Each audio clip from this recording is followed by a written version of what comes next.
मोदी के खिलाफ बगावत जो है हो रही, क्या पीएम का चेहरा बदल देगा? अब बड़ी ध्यान से समझने की जरूरत है कि भारतीय जनता पार्टी के अंदर चिंता बहुत सता रही है। अब इसलिए भी सता रही है कि अब कुछ चंद नेताओं को छोड़कर 240 में अब केपी मलिक वरिष्ठ पत्रकार जो है उनके द्वारा अब कहा जा रहा है कि 150 सांसद केपी मलिक पत्रकार हैं, उनके द्वारा यह कहा जा रहा है चर्चा में कि 150 सांसद जो हैं उनके अंदर मोदी के को लेकर के अब बगावत हो रही है, वह बागी हो रहे हैं। और यह बॉन्डर जो है ना 150 सांसदों का मोदी के खिलाफ कभी भी फट सकता है और सरकार धराशाह हो जाएगी, मोदी की कोई भी चाल काम नहीं आएगी। अब यह 150 सांसद न तो मोदी की और न आरएसएस की किसी की सुनने वाले नहीं है, क्योंकि यह अपना राजनीतिक वजूद बचाने के लिए अब परेशान है। ऐसे में भाजपा में ही अगर मोदी शाह के खिलाफ हो रही तो इसका मतलब यह तय है कि मोदी और शाह के हाथ से जो पार्टी का कमान था वह कमान निकल पड़ा है। और जब अपने साथ नहीं देंगे तो मोदी प्रधानमंत्री कैसे रहेंगे? तब तो प्रधानमंत्री का चेहरा बदलेगा ना, सरकार गिरेगी फिर तो। क्योंकि ठीक है, विपक्ष आपको कुछ भी कहे, विपक्ष आपको घेरे, आप जवाब दो ना दो, आओ या ना आओ, लेकिन आपके साथ नहीं है। जो ताकत है आपकी, भाई पार्लियामेंट में बैठने के लिए आपको 272 सांसद तो चाहिए ही, एक नॉर्मल बहुमत। तो जब अगर 150 सांसद भारतीय जनता पार्टी के अगर मान लिया कि मोदी के खिलाफ हैं तो बहुमत कहां है आपके पास? और आप उनको समझा भी नहीं पा रहे हो। और मोदी और शाह के वजह से वह 150 सांसद इस बात को लेकर चिंतित हैं, जैसी चर्चा चल रही है उसके अनुसार, कि यह तो चले जाएंगे और वह भाजपा में ही रह गए, भाजपा के ही लाठी डंडे लेकर के पार्टी को आगे बढ़ाने का कार्य किया। अब वह किस मुंह से, किस चेहरे से जाएंगे लोगों के बीच वोट मांगने, जब भाजपा के नाम से ही लोगों के अंदर एक नफरत हो गया। जो बच्चे जवान हो गए, मोदी जी आए तो पैदा हुए और अब 12-13 सालों में क्या कि बड़े हो गए, अब सब समझने लगे हैं। तो मोदी बेरोजगार करके बैठ गए हैं, तो कैसे जाकर के बोलेंगे कि आपको रोजगार हम देंगे और वो आप विश्वास कर लेंगे? 2 करोड़ रोजगार का तो परिणाम देख लिए, अब क्या 5 करोड़ रोजगार का जुमला देंगे? और मंदिर मस्जिद में या हिंदू मुस्लिम का जो यह लोग गाथा आलाप रहे हैं, आरएसएस भी बहुत प्रयास कर रहा है कि फिर एक बार हिंदू की चाशनी दे दी जाए और फिर एक बार देशभक्ति के पाठ पढ़ाया जाए, लेकिन असर नहीं पड़ रहा, उल्टा रिएक्शन पड़ रहा है। अब यह बच्चे इन लोगों को सिखाने लगे। अब माँ बाप को तो बोल दिया आप चुपचाप बैठिए, हम देखते हैं कैसे सरकार का क्या करना है, और कमान संभाले हुए हैं। तो इनके कोर वोटर जो है ना, कोर वोटर भाग रहे हैं। तो 150 सांसदों के अंदर यह डर समा रहा है कि जब कोर वोटर जा रहे हैं, जिसको कहा जाता था कि अंधभक्त है या तो कहीं नहीं जाएंगे, वह जब जा रहे हैं तो इनकी रातों की नींद उड़ी हुई है। अब इन सभी के बीच इन सांसदों की जब तेवर है तो मोदी सरकार हिलने का यह भी एक कारण है, संसद में न आ पाने का यह भी एक कारण है कि अपनों से नजरें अब नहीं बना पा रहे हैं, अपने से ही नजरें नहीं मिला पा रहे हैं। तो विपक्ष से क्या बोले? विपक्ष तो अपने मुद्दों को लेकर के आ रहा है, विपक्ष तो भाई आपको चहेटेगा ही, आपकी आरती थोड़ी उतारेगा। तो ऐसे में मोदी शाह के लिए अब अच्छा एक चीज और भी है कि अब चंद दिन बचे हुए हैं संसद के।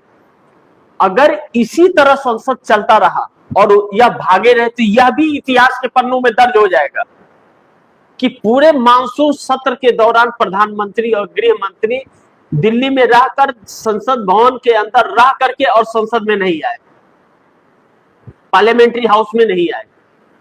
यह भी एक इतिहास दर्ज हो जाएगा। कितने बड़े डरपोक है, कारण तो होगा ही, लिखा ही जाएगा इतिहास में कि विपक्ष जवाबदेही मांग रहा था और जवाबदेही से गृह मंत्री और प्रधानमंत्री भाग रहा था और दमन करवा रहा था। इतिहास तो लिखा जाएगा।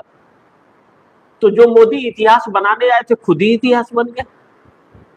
यही 56 इंच का सीना और लाल आंखें और 20 गुरु है। और अमित शाह चाणक्य कहे जाते हैं, चाणक्य तो है कि नहीं है पता नहीं, लेकिन बच्चे कह रहे गूंगे बहरों की सरकार तरी पार तरी पार। अब बताइए, तो क्या पार्लियामेंट से भी वही वाली स्थिति हो गई क्या, तरी पार वाली स्थिति हो गई कि भाग भगोड़े साबित हो रहे हैं? क्यों नहीं आ रहे, फेस क्यों नहीं कर रहे? आप जो भी है, आप जो भी बोल रहे हो आकर के जवाब तो दो भैया कि आपने पैलेट गन क्यों चलवाई नियतों पर, बच्चों पर, बच्चियों के कपड़े क्यों फाड़े, 15 साल की बच्ची को क्यों प्रताड़ित आपके गुंडे कर रहे हैं? सरकार चला रहे हो या गुंडा राज बना रखे? यही भारत का विकास और विकसित देश बनाना है। 2047 तक तो आप पूरे देश को उल्टा पलटा कर दोगे, अभी कुछ नहीं छोड़े हो आप। लेकिन एक चीज निकल करके आ रही है, इसीलिए कहा जा रहा है कि मोदी के खिलाफ का जो बगावत है और पीएम का चेहरा बदलेगा, जेनजी भी डराने लगा है और भाजपा में बगावत के भी सुर है। एक बात और है, और वह यह है कि अब मोदी के हाथ से पार्टी इसलिए निकल रही है हाथ से, और सरकार इसलिए निकलती हुई नजर आ रही है क्योंकि अब देश को एक ऐसे मुहाने पर ला करके मोदी ने खड़ा कर दिया है कि सारी अर्थव्यवस्था डगमगा गई है।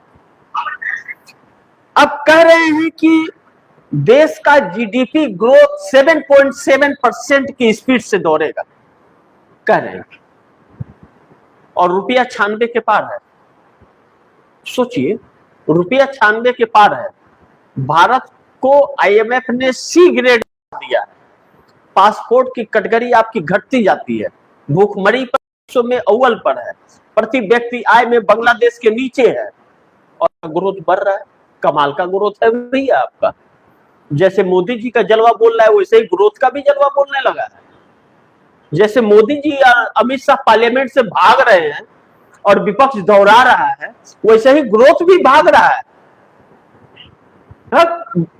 सोचिए कितना कमाल का बात है। तो यह जो इन लोगों की परिभाषा है जीडीपी को देखने का या ग्रोथ को देखने का या देश को देखने का, हकीकत यह नहीं है। हकीकत यह है कि अपनी नाकामियों को छिपाने के लिए और झूठी शान में इन लोगों ने पूरे देश को धर्म संकट में डाल दिया, पूरे देश में खोखला कर दिया पूरे देश को, और ट्रंप का गुलाम बना दिया। सुब्रमण्यम स्वामी ने सही कहा था।